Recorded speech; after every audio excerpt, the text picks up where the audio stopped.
Welcome to falcon computer academy. मैं हूं केवल विजय और मैं आज आपको फोटोशॉप में पढ़ाने जा रहा हूं कि हम किस तरह से किसी भी वर्टिकल पिक्चर का बैकग्राउंड एक्सपेंड कर सकते हैं। जैसे कि स्क्रीन पे आपको नज़र आ रहा है कि मेरे पास यहाँ पे एक वर्टिकल पिक्चर जो मैंने इंटरनेट से डाउनलोड की हुई है, इसका बैकग्राउंड मैंने इस तरह से एक्सपेंड किया है।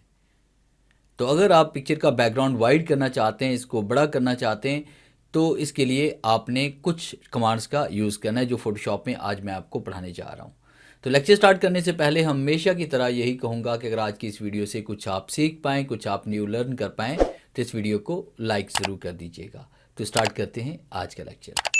सबसे पहले तो अपनी आप पिक्चर ओपन कर लें। जिस तरह मैंने ये वाली पिक्चर ओपन की है, इस पिक्चर को हम यहाँ से क्लोज़ कर लेते हैं।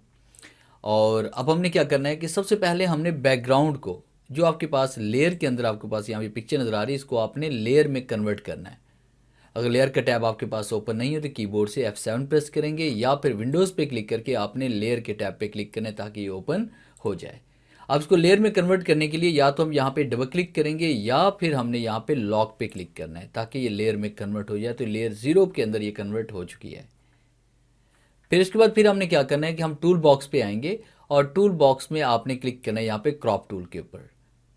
क्रॉप टूल पे हम क्लिक करेंगे। क्रॉप टूल पे क्लिक करने के बाद आपने यहाँ पे ये जो आपके पास सेंटर वाला जो पॉइंट नज़र आ रहा है, जो लेफ्ट एंड राइट एरो आपको नज़र आ रहे हैं, तो आपने आल्ट के साथ जैसे हम प्रेस करेंगे तो ये दोनों तरफ से एरो देखिए यहाँ पे ये फैलना शुरू हो जाएंगे। तो जितनी पिक्चर आप एक्सपेंड करना चाहते हैं उतना ही आप इसको यहाँ पे फैला दें। अब उसके बाद फिर आपने क्या किया कि आपने यहाँ पे टिक के निशान पे क्लिक करना है ताकि ये बैकग्राउंड आपके पास ऐसा ही रहे। उसके बाद फिर हम यहाँ पे इसमें आएंगे टूल बॉक्स में। टूल बॉक्स में आने के बाद आपने यहाँ पे ऑब्जेक्ट सिलेक्शन पे आना है।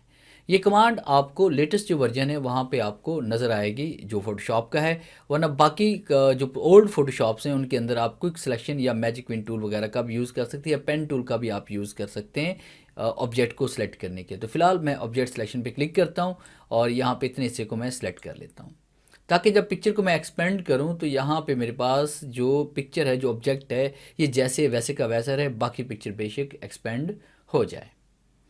तो उसके बाद फिर हमने क्या करना है, यहाँ पे सिलेक्शन को हम सेव करना चाहते हैं तो आपने सिलेक्ट पे आना है। उसके बाद आपने यहाँ पे सेव सिलेक्शन पे आना है और यहाँ पे हम टाइप कर लेते हैं ऑब्जेक्ट या कोई भी हम नाम दे देते हैं, जैसे मैंने यहाँ पे दे दिया गर्ल कर दिया और उसके बाद हम इसको ओके कर लेते हैं। तो ये आपके पास सिलेक्शन सेव हो चुकी है।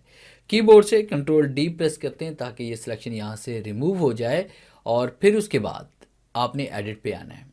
ऐड पे क्लिक करने के बाद कंटेंट वेयर स्केल या Alt+Shift+Ctrl+C हम प्रेस करेंगे तो आपके पास ये सिलेक्शन यहाँ पे शो हो जाएगी।